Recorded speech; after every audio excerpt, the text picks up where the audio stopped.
Fight or Flight avec Oui. Josh Hartnett. Oh, OK. Oui, oui, oui. OK.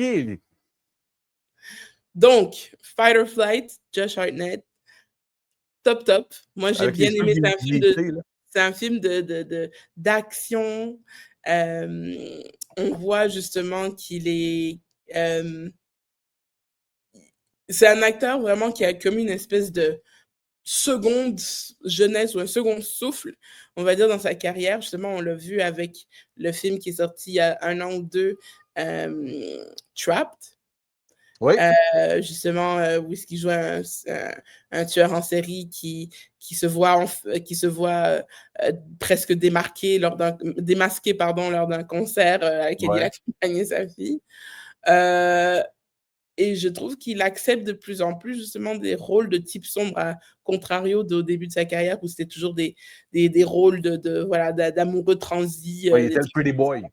C'est ça, c'est le pretty boy. Maintenant, il assume complètement cette facette-là on va dire, de dangereux déjanté. Donc, c'est l'histoire justement d'un tueur à gages employé par l'État et qui se doit on va dire, de retrouver et ramener une cible qui est une personne qui est très importante pour le gouvernement américain. Sauf qu'il retrouve cette cible dans un avion qui est en direction d'un certain endroit. Et pendant le vol, il se rend compte que la plupart des passagers sont là pour éliminer cette cible. Alors que lui, son mandat, c'est de la ramener vivante. Donc, c'est assez Oui, je me impressionnant. rappelle la bande-annonce, la sœur, oui, c'est vrai. C'est ça. Donc, ça fait un peu... ça a un peu des airs de crinquer à la Jason Statham. Oui, À la quand j'ai vu Bullet Train l'annonce, j'ai dit, aussi. quand j'ai vu l'annonce, j'ai dit, on dirait l'univers de John Wick dans un avion. Ben, on dirait beaucoup aussi Bullet Train. Oui, Bullet Train, oui. Parce que Bullet Train, c'est un peu le même principe, mais dans un train, avec différents tueurs à gages, etc. On retrouve quand même quelques figures, on va dire, récentes, notamment l'actrice qui joue dans Bridgerton saison 2. Ah, c'est ça, je te jouait... parlais tantôt. Je te demandais la série de Netflix, c'est Bridgerton. Tout à l'heure, je te parlais d'une série là, qui était dans ton genre, là, quand tu parlais c'était quoi donc? On parlait. Quand on parlait d'Étoile, pas Étoile, The Girlfriend. The Peut-être qu'il Girlfriend, faut ouais. couper ça parce que les gens ne regardent pas forcément les trucs en même temps. Non, je sais, c'est.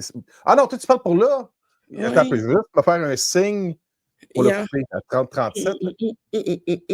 Il faut juste. Ça va être un show. C'est un show, Marie, il n'y a pas de problème. Ah, mais tu vas pas découper. Ah, tu découpes. Ah, je préfère que tu découpes parce que Mais c'est. le découpage se fait automatiquement avec la timeline. Tu vas avoir les liens de tout chacun de ces sujets. Oui, je sais, mais sinon ça fait long. Enfin, je pensais que tu allais. Moi, comment tu l'expliquais, je pensais que tu allais faire un pour chaque.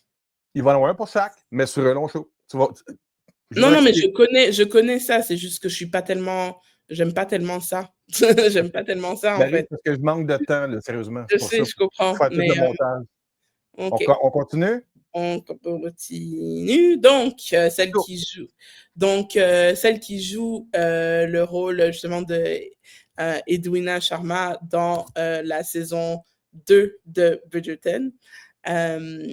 Donc, c'est vraiment, on voit, et d'autres visages également qu'on reconnaît, mais ce sont, on va dire, principalement des acteurs cascadeurs, parce qu'il faut prendre beaucoup de claques sur le visage dans ce film. C'est très exaltant. Beaucoup d'action, ça n'arrête pas du début à la fin. Ça fait même un peu penser c'est drôle parce que c'est vraiment juste en ce moment, ça fait même un peu penser à une séquence dans l'émission sur Netflix Sakamoto Days, qui est un dessin animé, voilà, et qui à un moment donné, il y a cette scène dans l'avion où il y a que des tueurs à gages et c'est comme si c'était un live action de ça en fait, mais bien évidemment avec un sous-texte différent. Moi, j'ai beaucoup aimé. J'ai trouvé que c'était assez amusant, assez, comme je disais, assez exaltant. C'est un film qui a un bon je dirais à regarder un bon film, à regarder une soirée on boys. Bon, ça C'est aurait dû le sortir genre de ça film c'est qu'on un avait film à la fin qui des années 80, début 90, là, tu sais, les Die Hard, Lethal Weapon, ce genre de ouais, film-là, là. mais ça aurait été un film qui aurait mérité de sortir au cinéma, je pense. Pas forcément juste sur la plateforme. D'accord. Ça aurait eu une bonne place au cinéma, je pense. Mais bon, là, pour ceux qui ont un abonnement Amazon Prime, on peut le regarder à la maison gratuitement.